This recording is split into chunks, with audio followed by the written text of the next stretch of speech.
ನಮಸ್ಕಾರ ವೀಕ್ಷಕರೇ, ಈ ವಾರದ ಮೆಗಾ ಫೈಟ್ ವಿಶೇಷ ಕಾರ್ಯಕ್ರಮಕ್ಕೆ ತಮಗೆಲ್ಲರಿಗೂ ಆತ್ಮೀಯ ಸ್ವಾಗತ. ನಾನು ಜಯಪ್ರಕಾಶ್ ಶೆಟ್ಟಿ. ನನ್ನ ಜೊತೆ ಯುವ ಜನತೆ ಇದ್ದಾರೆ. ಸುವರ್ಣ ನ್ಯೂಸ್ ಒಂದು ಹೊಸ ವೇದಿಕೆಯನ್ನು ಕಲ್ಪಿಸಿಕೊಡ್ತಾ ಇದೆ ಯುವ ಜನತೆಗೆ. ಗೊತ್ತಿರುವಂಥ ವಿಚಾರವನ್ನು ಪ್ರಕಾಂಡ ಪಂಡಿತರು ಭಾಳ ಅದ್ಭುತವಾಗಿ ಮಂಡಿಸ್ತಾರೆ. ಆದರೆ ಈಗಿನ ಯಂಗ್ ಜನ್ರೇಷನ್, ಗಂಡಾಗಲಿ ಹೆಣ್ಣಾಗಲಿ, ಅದನ್ನು ಯಾವ ರೀತಿ ಸ್ವೀಕರಿಸ್ತಾ ಇದೆ, ಅವರ ಮನೋಭಾವನೆಯಲ್ಲಿ ಏನಿದೆ, ಕೇವಲ ದೊಡ್ಡವರ ಧ್ವನಿಯನ್ನು ಮಾತ್ರ ಕೇಳೋದು ಅಥವಾ ಈಗಿನ ಯಂಗ್ ಜನ್ರೇಷನ್ ಮುಂದಿನ ಬಹಳ ದೊಡ್ಡ ನಾಗರಿಕರಾಗಿ ಬೆಳೆಯುವಂಥ ಎಲ್ಲ ಶಕ್ತಿ ಇರುವಂಥ ಯಂಗ್ ಜನ್ರೇಷನ್, ಎಜುಕೇಟೆಡ್ ಜನ್ರೇಷನ್ ಏನು ಹೇಳುತ್ತೆ? ಇಲ್ಲಿ ಚರ್ಚೆ ನೋಟ್ ಬ್ಯಾನ್ ಆಗಿದ್ದು ಯಾವ ಕಾರಣಕ್ಕಾಗಿ, ನೋಟ್ ಬ್ಯಾನ್ನಿಂದ ಆಗಿರುವಂಥ ಪ್ಲಸ್ ಏನು ಮೈನಸ್ ಏನು, ಅದರ ಬಗ್ಗೆ ಮಾತನಾಡೋದಕ್ಕೆ ಒಂದು ಕಡೆ ಯುವ ಸಮೂಹ ಇದೆ. ಬಹುಶಃ ಅವರು ನೋಟ್ ಬ್ಯಾನ್ನ ಪರವಾಗಿ ಮಾತಾಡ್ತಾರೆ ಅಂತ ಅಂದ್ಕೊಂಡಿದ್ದೀನಿ. ಮತ್ತೊಂದು ಕಡೆ ಸೇಮ್ ಯುವ ಪಡೆ, ಸೇಮ್ ಕಾಲೇಜಿನಿಂದ ಬಂದವರು ಕೂಡ ಇದ್ದಾರೆ. ಅದರ ಇಲ್ಲ ನೋಟ್ ಬ್ಯಾನ್ ನಮಗೆ ಒಳ್ಳೆಯದು ಆಗಲಿಲ್ಲ, ಸಾಧಕ ಬಾಧಕಗಳು, ನೆಗೆಟಿವ್ಸ್ ಏನು, ಬಹುಶಃ ಅದನ್ನು ಅವರು ಮಾತಾಡ್ತಾರೆ. ಓಕೆ, ಕಾರ್ಯಕ್ರಮವನ್ನು ಆರಂಭಿಸೋಣ.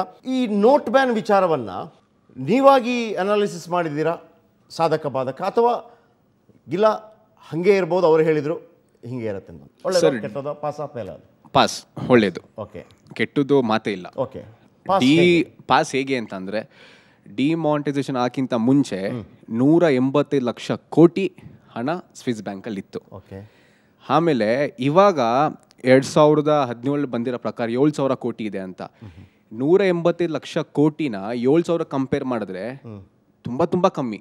ಓಕೆ, ತುಂಬ ಕಮ್ಮಿ. ಅದು ಸ್ಟ್ಯಾಟಿಸ್ಟಿಕ್ಸ್ ಪ್ರಕಾರ ಯೋಚನೆ ಮಾಡಿದ್ರೆ ಡಿಮಾನಿಟೈಸೇಷನ್ ಆದಮೇಲೆ ನಮ್ದು ಬ್ಲ್ಯಾಕ್ ಎಕಾನಮಿ ಅಂತಾರೆ, ಈ ಗ್ಯಾಂಬ್ಲಿಂಗ್ ಆಗೋದು, ಕಲ್ಲು ಎಸೆಯೋದು, ಅದೆಲ್ಲ ನಿಂತಿತ್ತು, ಪ್ರತಿಯೊಂದು ನಿಂತಿದೆ. ಸೊ ಈ ಮೂಲಕ ಏನಂತೀನಂದ್ರೆ, ಕಾನ್ಸ್ಟಿಟ್ಯೂಷನ್ ಹೇಳುತ್ತೆ ಇಷ್ಟು ವರ್ಷಕ್ಕೊಮ್ಮೆ ನೋಟು ಬದಲಾವಣೆ ಆಗಬೇಕು, ಆದ್ರೆ ನಮ್ದು ರೇಟು ಜಾಸ್ತಿ ಆಗುತ್ತೆ ಫಾರಿನ್ ಡಾಲರ್ಸ್ ಮುಂದೆ ಅಂತ. ಸೊ ಹಾಗಾಗಿ ಆ ದೃಷ್ಟಿ ಇಟ್ಕೊಂಡು ನೋಟ್ ಬ್ಯಾನ್ ಮಾಡಿದ್ದಾರೆ, ನೋಟನ್ನ ಚೇಂಜ್ ಮಾಡಿದ್ದಾರೆ. ತುಂಬಾ ಒಳ್ಳೆಯದು. ಅವ್ರು ಹೇಳೋ ಪ್ರಕಾರ ನೋಟ್ ಬ್ಯಾನ್ ಇಂದ ಬಹಳ ಒಳ್ಳೆಯದಾಗಿದೆ. ಇಲ್ಲ ಸರ್, ನಾನು ಹೇಳ್ತೀನಿ ನೋಟ್ ಬ್ಯಾನ್ ಪಾಸ್ ಇಲ್ಲ, ಫೇಲ್ ಅಂತ. ಆಕ್ಚುಲಿ ನೋಟ್ ಬ್ಯಾನ್ದು 4 ಆಬ್ಜೆಕ್ಟಿವ್ ಇತ್ತು. ಒಂದು ಟೆರರಿಸಂ ಫಂಡಿಂಗ್ ತಡಿಬೇಕು ಅಂತ, ಇನ್ನೊಂದು ಬ್ಲ್ಯಾಕ್ ಮನಿನ ಹೊರಗೆ ತೆಗಿಬೇಕು ಅಂತ, ಪಾಕಿಸ್ತಾನೀಸ್ ಬ್ಲ್ಯಾಕ್ ಮನೀಸ್ ಏನಿದೆ ಅದು, ಆಮೇಲೆ ಭಾರತ ಒಳಗಿರುವ ಕಪ್ಪು ಹಣ ತೆಗಿ. ಬಟ್ ನೋಟ್ ಬಂದಿ ಆದ ಒಂದೇ ತಿಂಗಳಲ್ಲಿ 3 ಟೆರರಿಸ್ಟ್ ಅಟ್ಯಾಕ್ ಆಯಿತು ನಮ್ಮ ಸೋಲ್ಜರ್ಸ್ ಮೇಲೆ.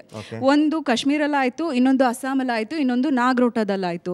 ಸೊ ಒಂದೇ ತಿಂಗಳಲ್ಲಿ 3 ಅಟ್ಯಾಕ್ ಆಯಿತು ಅಂದರೆ ಇನ್ನು 2 ವರ್ಷದಲ್ಲಿ ಇನ್ನೆಷ್ಟು ಅಟ್ಯಾಕ್ ಆಗಿರಬೇಡ. ಈ ನೋಟ್ ಬ್ಯಾನ್ ಇಂದ ಟೆರರಿಸಂ ಹೇಗೆ ತಡೆದ್ರು, ಎಲ್ಲಿ ತಡೆದ್ರು ಅಂತ ಅರ್ಥ ಆಗ್ತಾ ಇಲ್ಲ. ನಿಮ್ಮ ಪ್ರಕಾರ ನೋಟ್ ಬ್ಯಾನ್ ಆದ ಮರುದಿವಸದಿಂದ ಯಾವುದೇ ಟೆರರಿಸ್ಟ್ ಅಟ್ಯಾಕ್ ಆಗಬಾರ್ದಿತ್ತು, ಅವರು ಆಲ್ರೆಡಿ ಗಿನ್ನೆಲ್ಲ ಇದ್ದದೆಲ್ಲ ಅದು ಕ್ಯಾನ್ಸಲ್ ಆಗಿಬಿಡ್ಬೇಕಿತ್ತು. ಸರ್, ಅವ್ರು MBA ವಿದ್ಯಾರ್ಥಿ, MBA ಮುಗಿಸ್ಕೊಂಡು ಹೋಗಿದ ತಕ್ಷಣ ಅವ್ರಿಗೆ ಜಾಬ್ ಸಿಗುತ್ತೆ, ನೌಕರಿ ಸಿಗುತ್ತೆ. ಜಾಬ್ ಸಿಕ್ಕ ತಕ್ಷಣ ಅವರು 5 ಅಂತಸ್ತು ಕಟ್ಟಕ್ಕಾಗಲ್ಲ. ಫಸ್ಟ್ ಬೇಸ್ಮೆಂಟ್ ಕಟ್ಟಬೇಕಾಗುತ್ತೆ, ಅದ್ರ ಮೇಲೆ ಫಸ್ಟ್ ಫ್ಲೋರು, ಸೆಕೆಂಡ್ ಫ್ಲೋರು, ಎಲ್ಲಾ ಸಬ್ಜೆಕ್ಟ್ಲು 100 ತೇಕಾಗಲ್ಲ. ಸೊ ನೋಟ್ ಬ್ಯಾನ್ ಆಗಿದೆ, ಆಗ ತಕ್ಷಣ ಎಲ್ಲಾ ಸ್ಟಾಪ್ ಮಾಡ್ಬೇಕು, ಅದು ಮೂರ್ಖತನ.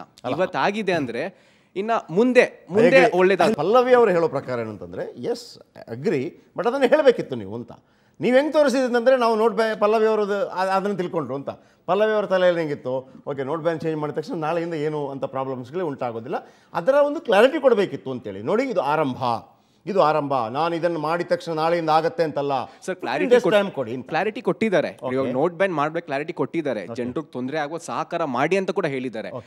ನೋಟ್ ಬ್ಯಾನ್ ಮಾಡಿದ ತಕ್ಷಣ ಅವ್ರು ಹೇಳಿಲ್ಲ ನಾವೆಲ್ಲ ಸ್ಟಾಪ್ ಆಗ್ಬಿಡುತ್ತೆ ಅಂತ. ನಾನು ಹಂಗೆ ಹೇಳ್ದಂಗೆ ಸ್ಟಾರ್ಟ್ ಮಾಡಿದ ತಕ್ಷಣ 5ನೇ ಗ್ರೇಡ್ ಹಾಕಾಗಲ್ಲ, ಫಸ್ಟ್ ಇದಾಗಬೇಕು. ಸರ್, ಟೆರರಿಸ್ಟ್ ಅಟ್ಯಾಕ್ ಅಂತ ಅವ್ರು ಹೇಳಿದ್ರು, ಅದು ಟೆರರಿಸ್ಟ್ ಅಟ್ಯಾಕ್ ಅಲ್ಲ, ಪಾಕಿಸ್ತಾನ ಅಲ್ಲಿಂದ ಆಗಿದ್ದು. ಟೆರರಿಸ್ಟ್ಗಳು, ಭಯೋತ್ಪಾದಕರು ಮಾಡೋದು ಬೇರೆ, ಪಾಕಿಸ್ತಾನ ಸೈನ್ಯ ಮಾಡೋದು ಬೇರೆ. ಅವ್ರು ಫೈಟ್ ಸೀಸ್ ಮಾಡಿದ್ದು. ಆ್ಯಂಡ್ ಭಾರತ ಇತಿಹಾಸದಲ್ಲೇ ಒಂದೇ ತಿಂಗಳಲ್ಲಿ 28 ನಕ್ಸಲಿಸ್ಟು ಸರೆಂಡರ್ ಆಗಿದ್ದಾರೆ ಆಫ್ಟರ್ ನೋಟ್ ಬ್ಯಾನ್. ಇದುವರೆಗೂ ಯಾವತ್ತೂ ಆಗಲ್ಲ, ಒಂದೇ ತಿಂಗಳಲ್ಲಿ ಸರ್ 28 ಜನ. ಅವ್ರಿಗೆ ನೋಟ್ ಅವ್ರಿಗೆ ಸಿಕ್ತಿದೆ ಬ್ಲ್ಯಾಕ್ ಮನಿಯಲ್ಲಿ. ಬ್ಲ್ಯಾಕ್ ಮನಿ ನಿಂತಿದ್ರಿಂದ ಒಂದೇ ತಿಂಗಳಲ್ಲಿ 28 ಜನ ಸರೆಂಡರ್ ಆಗಿದ್ದಾರೆ. ಈಗ ತೇಜಸ್ ಹೇಳಿದ್ರು 1 ಲಕ್ಷ ಚಿಲ್ಲರೆ ಕೋಟಿ ಏನೋ ಹೇಳ್ತಿದ್ರು, 185 ಅಂತ. ನಿಮ್ಗೆ ಯಾರು ಲೆಕ್ಕ ಕೊಟ್ಟರು ಸರ್? ಈಗ ಮೊನ್ನೆ ಪೇಪರಲ್ಲಿ ಬಂದಿದೆ 7,000 ಕೋಟಿ ಅಂತ ಒಂದು ಪೇಪರಲ್ಲಿ. ಎಷ್ಟು ಒಂದು ನಿಮಿಷ, ನೀವು ಅದನ್ನ ಹೇಳಿದ್ರಿ 7,000 ಕೋಟಿ ಅಂತ ನೀವು ಹೇಳಿದ್ರಿ. ಒಂದು ನಿಮಿಷ ಕೇಳಿಸ್ಕೊಳ್ಳಿ ಸಮಾಧಾನ. 7,000 ಕೋಟಿ ಅಂತ ಅವ್ರು ಹೇಳಿದರು. ಸೊ ಅಂದರೆ ಸ್ವಿಸ್ ಬ್ಯಾಂಕಲ್ಲಿ 50% ಹೆಚ್ಚಾಗಿದೆ ಬರ್ತಿರೋದಂತ ಸ್ವಿಸ್ ನ್ಯಾಷನಲ್ ಬ್ಯಾಂಕ್ ವರದಿಯನ್ನು ಕೊಟ್ಟಿದೆ. ಅಂದರೆ ಇವ್ರು ಹೇಳ್ತಿದ್ದಾರೆ 1,80,000 ಕೋಟಿ ಇದು 7,000 ಆಗ್ಬಿಡ್ತಾರೆ, ಕಡಿಮೆ ಆಗಬೇಕಿತ್ತು. ಅವ್ರು ಕೊಟ್ಟಿರೋ ವರದಿ ಪ್ರಕಾರ ಜಾಸ್ತಿ ಆಗಿದೆ. ಇದು ಯಾವ ರೀತಿ ಇದೆ ಅಂದರೆ, ಚಕ್ರವರ್ತಿ ಸುಲಿಬೆಲೆ ಅವರು ಒಂದು ದೊಡ್ಡ ವೇದಿಕೆಯಲ್ಲಿ ಮಾತಾಡ್ತಾ ಹೇಳ್ತಾರೆ, ಆರ್ಥಿಕ ತಜ್ಞ ಗುರುಮೂರ್ತಿ ಹೇಳೋ ಪ್ರಕಾರ ಸ್ವಿಸ್ ಬ್ಯಾಂಕಲ್ಲಿ ಇರುವಂಥ ಅಮೌಂಟು ಭಾರತಕ್ಕೆ ಬಂದರೆ, ವಿಡಿಯೋ ಇದೆ ಎಲ್ಲರಿಗೂ ಗೊತ್ತಿದೆ ಅದು ಬಹುಶಃ, ಭಾರತಕ್ಕೆ ಬಂದರೆ ನಮ್ಮ ನ್ಯಾಷನಲ್ ಹೈವೇಗಳೆಲ್ಲ ಬಂಗಾರದಲ್ಲೇ ಆಗ್ಬೋದಂತ. ಇನ್ ಕೇಸ್ ಭಾರತದಲ್ಲಿರುವಂತನೇ ಬ್ಲಾಕ್ ಮನಿ ನಾವು ತಗೊಂಡ್ರೆ, ನಮ್ಮಲ್ಲಿರೋ ಬ್ಲಾಕ್ ಮನಿ ತಗೊಂಡ್ರೆ ಎಷ್ಟು ಮಾಡ್ಬೋದು ಅಂದ್ರೆ ನಮ್ಮ ಮನೆಗೆ ಹೋಗುವಂತ ರಸ್ತೆನ ಚಿನ್ನದಲ್ಲಿ ಹಾಕಬಹುದು ಅಂತ. ಒಂದು 1.85 lakhs crores. ಅಂದ್ರೆ ನೀವು ಹೇಳಿದ್ರೆ ತಪ್ಪು ಅಂತ ನಾನು ಹೇಳ್ತಾ ಇಲ್ಲ ಹೇಳಿದ್ದನ್ನ. ಅದು ಬಂದರೆ ಯಾವುದು, ಅದು ಬಂದರೆ ಬಂದಿಲ್ಲ, ಅದು ಬೇರೆ ವಿಚಾರ. ಸೂಪರ್. ಆದ್ರೆ ಇದೇ ಭಾರತದಲ್ಲಿರೋ ಅಮೌಂಟ್ ಬಂದ್ರೆ ಏನು ಮಾಡಬಹುದು ಅಂದ್ರೆ 20 ವರ್ಷಗಳ ಕಾಲ ನಾವು ವಿತೌಟ್ ಟ್ಯಾಕ್ಸ್ ನಾವು ದೇಶನ ಬಜೆಟ್ ಮಂಡನೆ ಮಾಡಬಹುದು ಅಂತ ಅವ್ರು ಮಾತಾಡಿದ್ರು. ಅಂದ್ರೆ ಇಲ್ಲಿ ಎಷ್ಟು ಬ್ಲೈಂಡ್ ಆಗಿ ಮಾತಾಡ್ತಾರೆ ಅಂದ್ರೆ ಈ ಸ್ಟಾಟಿಸ್ಟಿಕ್ಸ್ ಇಲ್ಲ, ಸುಮ್ಮನೆ ಮಾತಾಡಿದ್ರೆ ಎಲ್ಲಿದೆ ದುಡ್ಡು.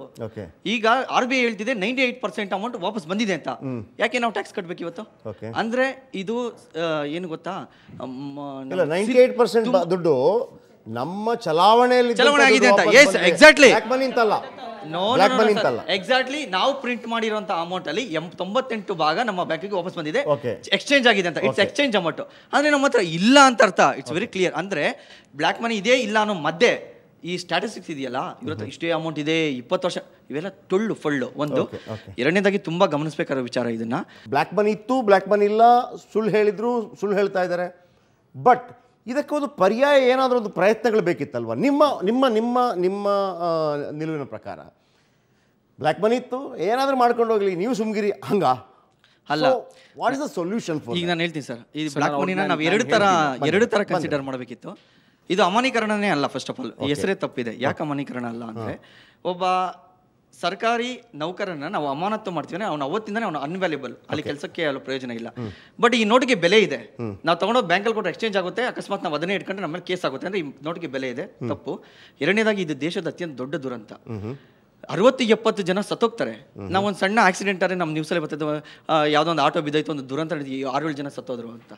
ಈ 70-80 ಜನ ಸತ್ತಂತ ಈ ದೊಡ್ಡ ದುರಂತ, ಬ್ಯಾಂಕ್ಗಳಲ್ಲಿ ಸಾಮಾನ್ಯ ಜನ ಹೋಗಿ ನಿಂತ್ಕೊಳ್ಳೋಕೆ ಭಯ ಪಡ್ತಂತ ದುರಂತ, ಇದೊಂದು ಭಯೋತ್ಪಾದಕರ ರೀತಿಯಲ್ಲಿ ಇದ್ದಂಥ ದುರಂತನ ಇವತ್ತು ಇದೊಂದು ದುರಂತ ಅಂತ ನಾವು ಪರಿಗಣಿಸದೆ ಕಾಮನ್ ಆಗಿ ಸಾಧಕ ಬಾಧಕಗಳ ಡಿಸ್ಕಷನ್ ಮಾಡ್ತಿರಲ್ಲ, ಇದು ಇಂಥ ಈ ಥರ ಒಂದು ದುರಂತನ ನಾವು ಸರಿ ತಪ್ಪುಗಳು ನೋಡ್ತಾ ಇದ್ದೀವಿ. ದುರಂತ ಅಂತ ಪರಿಗಣಿಸದೆ ಸರಿ ತಪ್ಪುಗಳು ನೋಡೋ ಮಾಡ್ತೀನಿ ಅಂದರೆ ಇದು ನಮ್ಮ ನತದೃಷ್ಟ ದೇಶದ ಒಂದು ದೊಡ್ಡ ಕೊಡುಗೆ ಅಂತ ಹೇಳ್ಬೋದು. ಇದೊಂದು ದೊಡ್ಡ ದುರಂತ ಪರಿಗಣಿಸಿ. ಇದನ್ನ 60-70 ಜನ ಸತ್ತಿದ್ದಾರೆ, ಇದನ್ನ ದುರಂತ ಅಂತ ಪರಿಗಣಿಸಿ.